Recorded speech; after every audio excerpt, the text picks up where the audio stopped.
Welcome back to Native Explorer, the place where you improve your English and grow as a person through powerful real-life stories. But don't scroll away, because what you're about to hear is not just a business story. This is a life story. The story of a boy who grew up in pain, who watched his father suffer, who lived in broken apartments, who walked through life feeling invisible. And yet, he went on to build one of the most loved brands on earth, not just a coffee shop, but a brand that changed how the world starts its day. No, he wasn't born rich. No, he didn't have powerful connections. No, he didn't even found the company he would one day transform. He was laughed at, rejected, told, "No one will ever pay $3 for a cup of coffee." He heard the word no not once, not 10 times, but 217 times. And still, he did it. His name is Howard Schultz. And this is the story of how he turned a painful childhood into a billion-dollar brand, how he transformed coffee into culture, and how rejection became the fuel that made him unstoppable. And here's the best part. While you listen to this episode of Native Explorer, you're not just learning about success. You're improving your English with clear, emotional, beginner-friendly storytelling. You'll learn new words, real-life lessons, and how to become fluent through the power of stories. So, grab your coffee or grab your dreams. Because this isn't just a story you'll remember. This is a story that might just change your life. Part 1. The Boy Who Grew Up in Pain. Brooklyn, New York, 1953. Howard Schultz was born into a world where dreams were small because life was hard. He grew up in the Bayview Housing Projects, a government housing project in a rough Brooklyn neighborhood where people survived paycheck to paycheck. His father was a delivery driver. No big job, no stability, no health insurance. One day, he slipped on ice and injured his hip badly. And you know what happened? Nothing. No medical help, no compensation, no support, no voice. Howard watched his father, a strong man, become broken and hopeless overnight. He watched him sit on the couch, jobless, depressed, and filled with shame. There was no one to help, no one to care. Howard would later say, "That moment changed me. I saw what it meant to be a number, not a person. I promised myself if I ever built a company, it would honor people, not crush them." He was just a boy, but that pain stayed in his soul. They were so poor. Howard used to feel embarrassed to bring friends home. He had no room of his own, no luxury, not even enough clothes. Sometimes, he said, when you're that poor, you never forget it. Poverty leaves a shadow. But this shadow didn't kill him. It lit a fire inside him. Howard had no path laid out for success. But he had one thing: determination. He played sports. He worked odd jobs. He sold newspapers. He saved money, and, against all odds, he became the first in his family to go to college. But even that wasn't easy. He didn't go to Harvard. He went to Northern Michigan University on a football scholarship and worked as a bartender and salesman to pay for school. After college, he started working as a salesman for Xerox, one of the best sales training companies at that time. He was good, very good. But Howard wanted more. One day, he joined a small kitchenware company. His job: sell coffee machines to local cafes. And that's when something unexpected happened. While analyzing sales reports, he noticed one small client in Seattle kept buying more machines than anyone else. He was curious, so he flew there to find out why. The company was called Starbucks.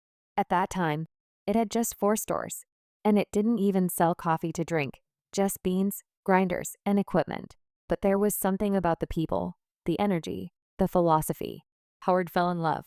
He said there was something magical about Starbucks. "I saw more than coffee.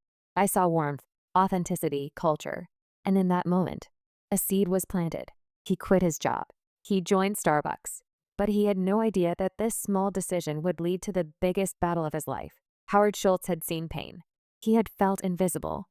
He had been poor, hopeless, and humiliated. But he also had a dream: to build something better than what his father had, to build a company that respected people. And he had just found the perfect soil: Starbucks. What he didn't know yet was that the very people he admired would soon turn down his biggest idea. They would say, "That's not who we are." But Howard Schultz was no ordinary man. He didn't just sell coffee. He was about to sell a new way of life. Howard Schultz had joined Starbucks, a small company in Seattle. He was not the owner. He was not rich. He was just an employee. But inside him, something bigger was growing. A vision that nobody else could see. In 1983, Starbucks sent Howard to Milan, Italy for a trade show. It was supposed to be a short business trip, but what he discovered there changed the direction of his life. As he walked through the streets of Milan, something caught his heart. There were espresso bars on every corner, busy, vibrant, full of people. But they weren't just drinking coffee. They were talking, laughing, sharing moments, connecting. The barista knew people by name. Customers didn't just come for coffee. They came for experience, emotion, community. Howard stood there speechless. It was like stepping into a new world. This is it, he thought. This is what America doesn't have. We don't have this culture, this experience, this feeling. He didn't see coffee. He saw warmth. He saw belonging. He saw something human. When he returned to Seattle, Howard walked into the Starbucks office on fire with excitement. He told the founders, "We need to open coffee bars, not just sell beans. Let people drink the coffee here. Let's create that Italian espresso culture right here in America." He was excited. He was confident. He was ready to build something new. But then came the answer that broke him. The founders of Starbucks, Jerry Baldwin, Zev Siegel, and Gordon Boker, listened quietly. Then they said, "No, that's not who we are. We sell coffee beans, not serve drinks." They didn't believe Americans would ever go for it. They thought people wouldn't pay $2 or $3 for a cup of coffee. They thought it was too risky, too strange. Howard was stunned. This was his moment, his dream, his mission. And it was crushed. Howard didn't argue. He didn't scream. But inside, he knew.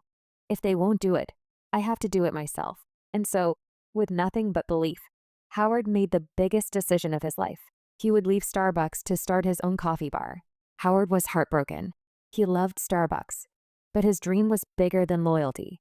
So in 1985, he quit. He decided to start a company called Il Giornale, named after an Italian newspaper. But he had no money. He had to raise funds to start. Howard believed in his idea. He thought investors would too. But what happened? Rejection after rejection after rejection. He would walk into meetings full of passion and walk out with closed doors. Americans won't pay $3 for coffee. You're not Italian. This won't work here. You're dreaming too big. He was laughed at, ignored, and insulted. He said, "I was rejected 217 times. That number is burned into my brain." But he kept going.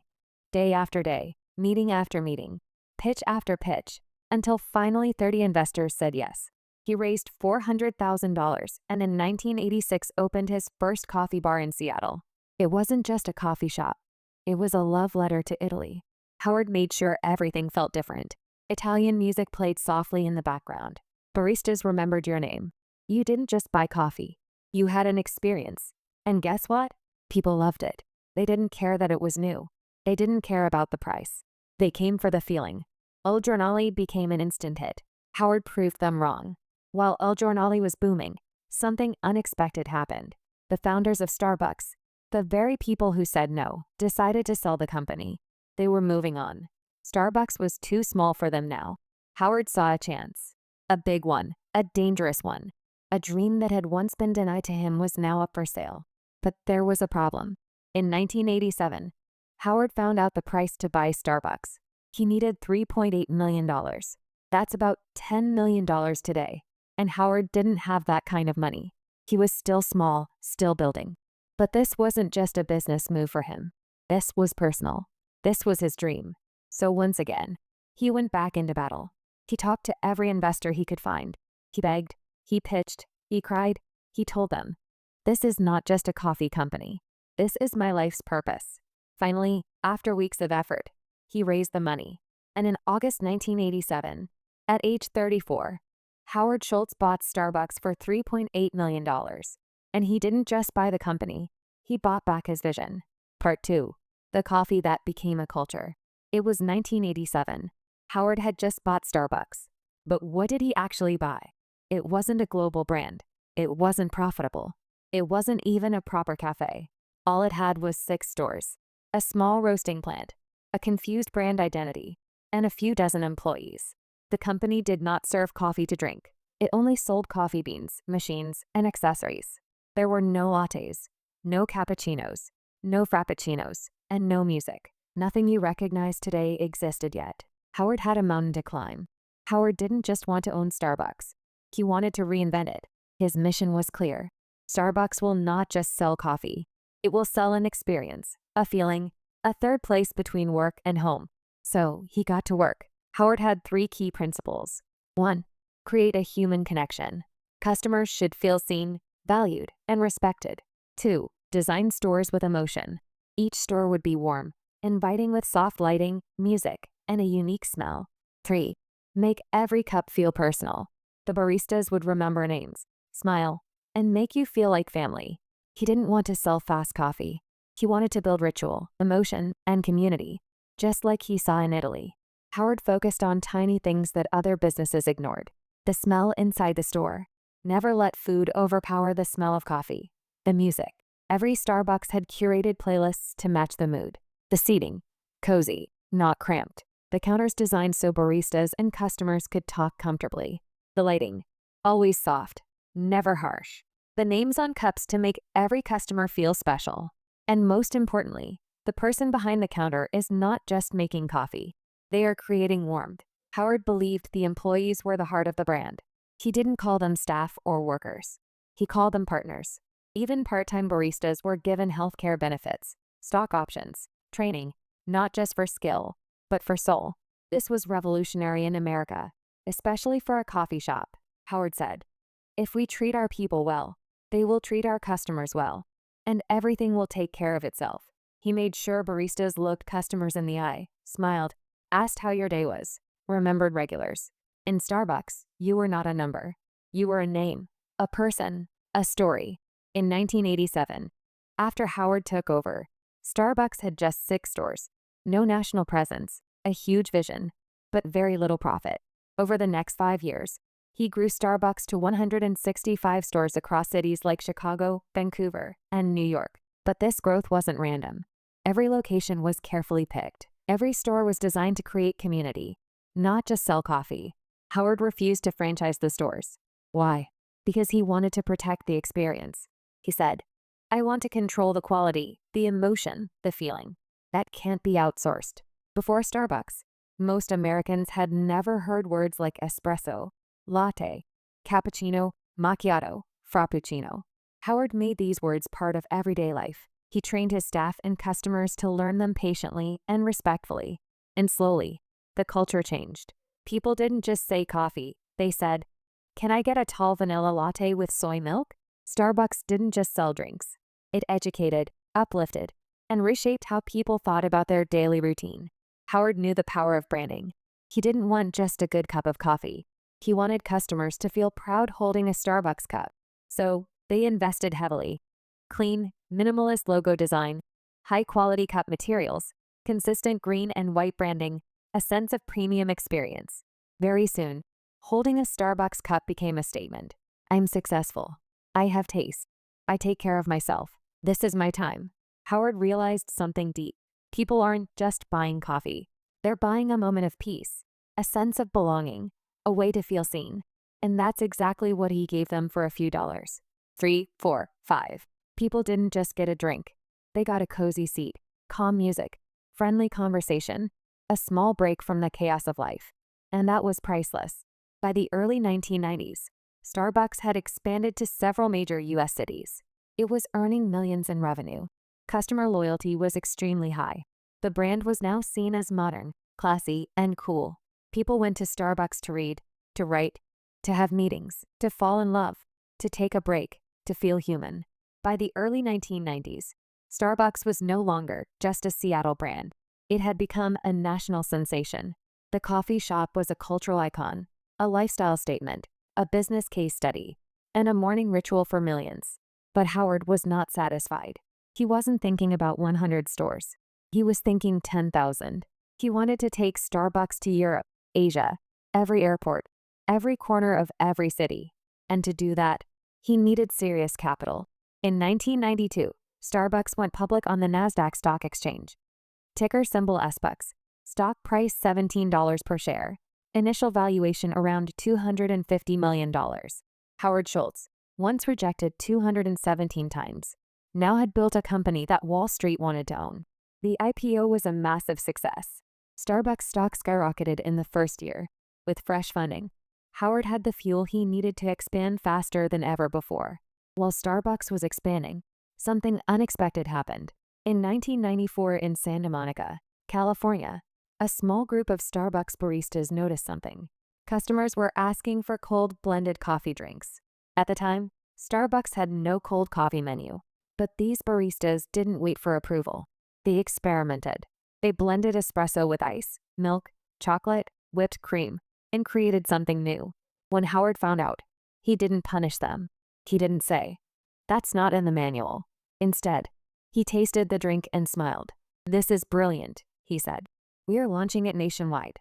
In 1995, Starbucks officially launched the Frappuccino. It became an instant sensation, especially with younger customers. In its first full year, Frappuccino generated over $50 million in revenue. It wasn't part of the original plan, but it became one of Starbucks' most successful products of all time. With momentum building in the US, Howard now looked beyond American borders. His first international target, Tokyo, Japan. Why Japan? Because Japanese culture respected ritual, precision, and aesthetics. They had a growing interest in Western lifestyle. It was the perfect mix of tradition and modernism. In 1996, Starbucks opened its first store outside the US in Tokyo. And guess what? It was an overwhelming success. People stood in lines. It became a fashion statement, and it set the tone for future global expansion. After Japan came UK, China, Singapore, South Korea, United Arab Emirates, Germany, and dozens more. By the end of the 1990s, Starbucks was in over 20 countries. As Starbucks grew, so did the numbers. By 1997, 1,400 stores. By 1999, 2,500 plus stores. Annual revenue over $1 billion. Howard's net worth over $100 million. But along with success came new challenges. When you grow from one store to 2,500 in a few years, quality control becomes a nightmare. Some problems started to appear. Inconsistency. Some stores felt warm and personal. Others felt cold and robotic. Overcrowding. Stores became too busy. People complained about long lines and noise. Overstandardization. The same colors, music, and design began to feel too corporate. Howard felt uneasy. "I didn't want to build MC Donald's. I wanted to build something meaningful." But now, Wall Street was involved. Shareholders wanted faster growth, more stores, higher profits. Howard was now in a tug-of-war between vision and velocity, between purpose and pressure, between soul and scale. At this point, Howard Schultz was not just a CEO. He was managing thousands of employees, overseeing global expansion, dealing with investors, protecting company culture. He was exhausted. In 2000, after building Starbucks for nearly 20 years, Howard made a shocking announcement. He was stepping down as CEO. Howard said, "I've taken the company as far as I can. Now it's time for someone else to take it higher." He stayed as chairman, but gave day-to-day leadership to Orrin Smith and later Jim Donald. The new leaders focused more on growth, stock prices, and systems. And at first, it worked. Stores kept opening. Profits kept growing. Stock prices kept rising. But something else was growing too. Disconnection. Howard would later say, "I walked into some stores and I didn't recognize them. They were clean, busy, profitable. That something was missing. The soul of Starbucks. That warm personal feeling was fading." By 2007, cracks turned into shocks. The global financial crisis hit. Consumers were spending less. Critics began saying, "Why pay $4 for coffee in a recession?" Starbucks started closing stores, cutting jobs, facing public criticism. Its stock price dropped from $40 to $8, an 80% crash. And suddenly, the company that once felt invincible looked like it might fall apart. Howard watched from the sidelines, helpless, frustrated, and heartbroken. But he wasn't done yet. Part 3. The comeback of a broken dream. It's 2008. Starbucks is in trouble. The global economy is falling apart. The world is entering a financial crisis. People are losing their jobs. Families are cutting their spending. And suddenly, $4 coffee no longer feels like a small treat. It feels like a luxury they can't afford. Sales drop. Customer visits fall. Store traffic slows. Starbucks, once a symbol of modern culture, is now seen as overpriced, overrated, overexpanded. And the numbers are brutal. In 1 year, the stock falls from $40 to under $8. The company loses over $6 billion in value. Store closures begin. Hundreds of locations shut down. Thousands of employees are laid off. Morale collapses. Inside the company, the magic is gone. And behind the scenes, one man is watching, heartbroken. Howard Schultz is no longer CEO. He stepped down in 2000, but he remained chairman, watching from a distance. He visits stores and feels a sharp pain in his chest. "This is not what I built," he whispers. He sees dirty floors, distracted baristas, empty chairs, customers who feel rushed and invisible. Everything he stood for, connection, experience, emotion, is fading fast. And then one day, the board of directors comes to him and says, "Howard, we need you back." It's January 2008. Howard Schultz, now 54 years old, steps back in as CEO of Starbucks. But this time, it's different. He's not coming back to lead a celebration. He's coming back to save a dying dream. And he knows the truth.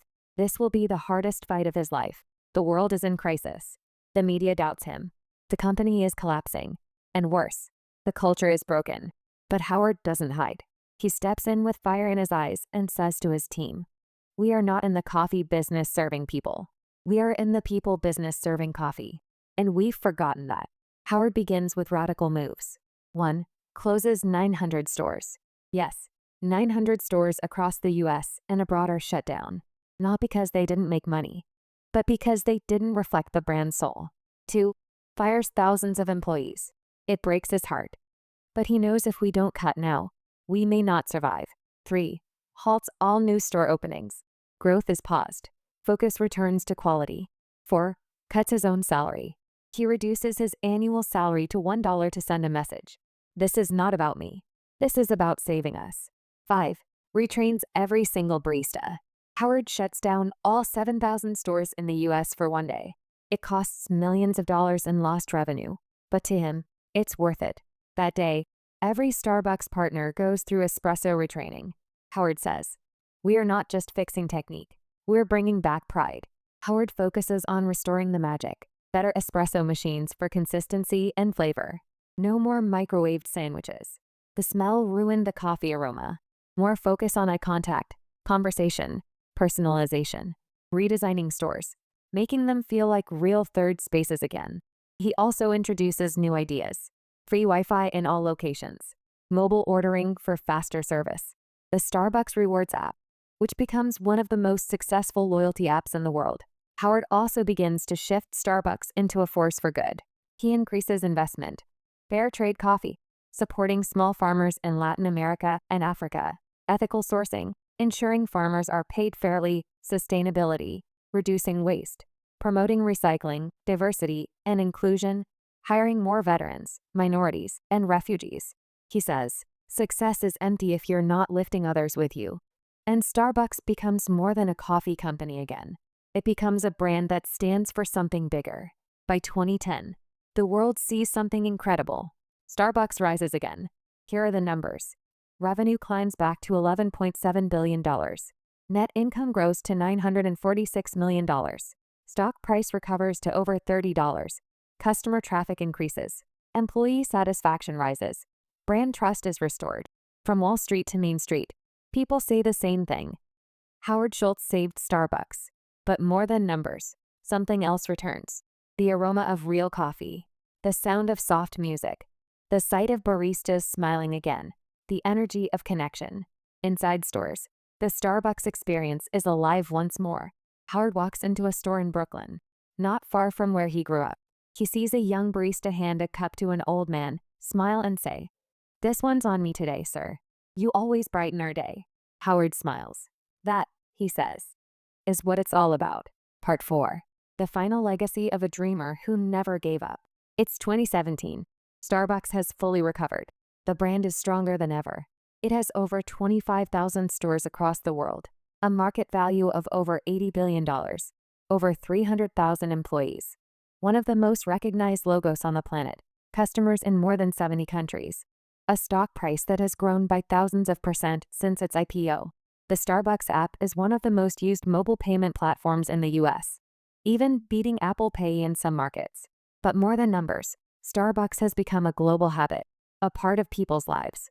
From students to CEOs, from Tokyo to Toronto, from Mumbai to Miami, People walk in, speak their drink out loud, and feel heard, seen, and valued. By now, Howard Schultz is in his early 60s. He often walks into stores quietly, unannounced. Sometimes he watches a single mother working on her laptop, sipping a latte. Sometimes he sees a homeless man being handed a warm coffee by a smiling barista. And sometimes he hears the sound of laughter, music, and peace. And he thinks, this is exactly what I dreamed of. Not a product, a place, a feeling. He didn't want to build the biggest coffee company. He wanted to build the most human. And he did. Let's pause for a moment and look at the scale of what Howard built. Metric. Then, 1987. Now, 2017. Stores, 6 to 25,000 plus.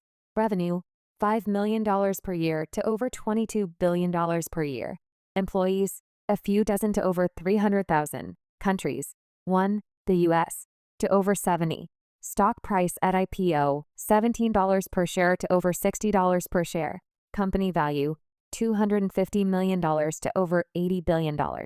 All this from a man who grew up in public housing, who saw his father suffer and promised he'd never let workers feel unseen again.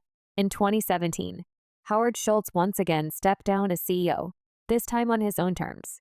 He said, "It's time for a new generation to lead, but I'm not leaving.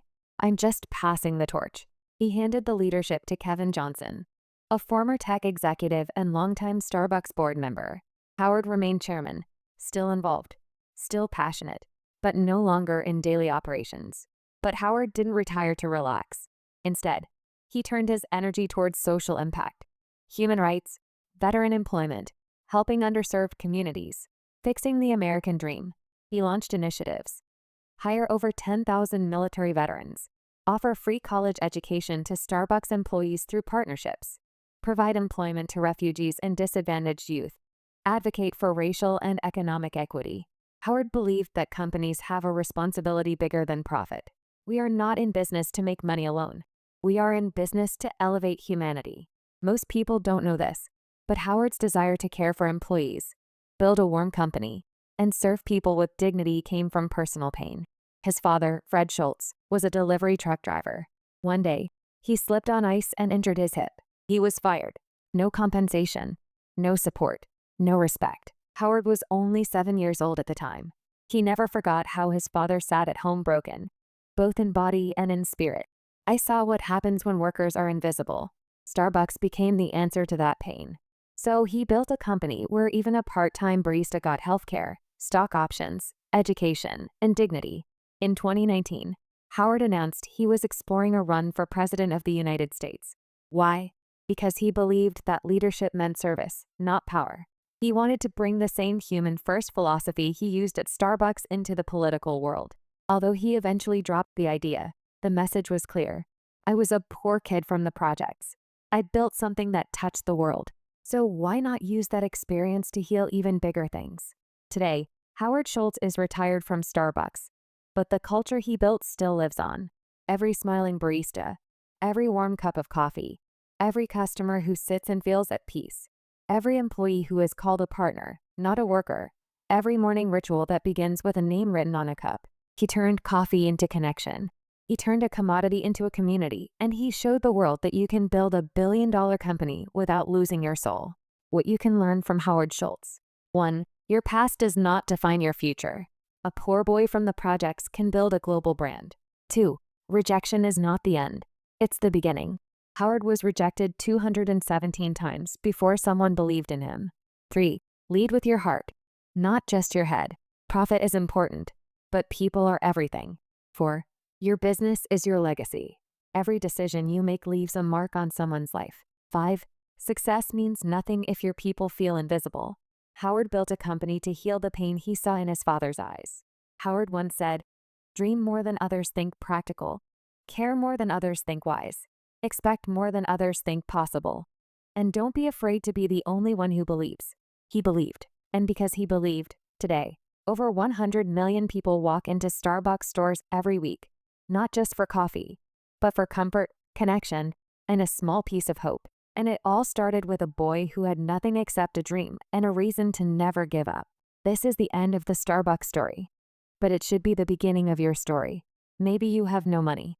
Maybe your family never believed in you. Maybe you feel invisible. But remember this. If Howard Schultz could do it, so can you. Don't wait for permission. Don't wait for comfort. Don't wait for the world to clap for you. Start now. Build, believe, begin. Because your dream matters. And one more thing. This story wasn't really about coffee. It was about life, leadership, love, and legacy. And here at Native Explorer, we tell these stories in simple, clear English so that anyone anywhere in the world can understand them, feel inspired, and grow, not just in language, but in life. So if you learned something today, if you felt something today, share it, because you never know who might need to hear this story more than you can imagine. Thank you for listening. Thank you for dreaming, and thank you for believing.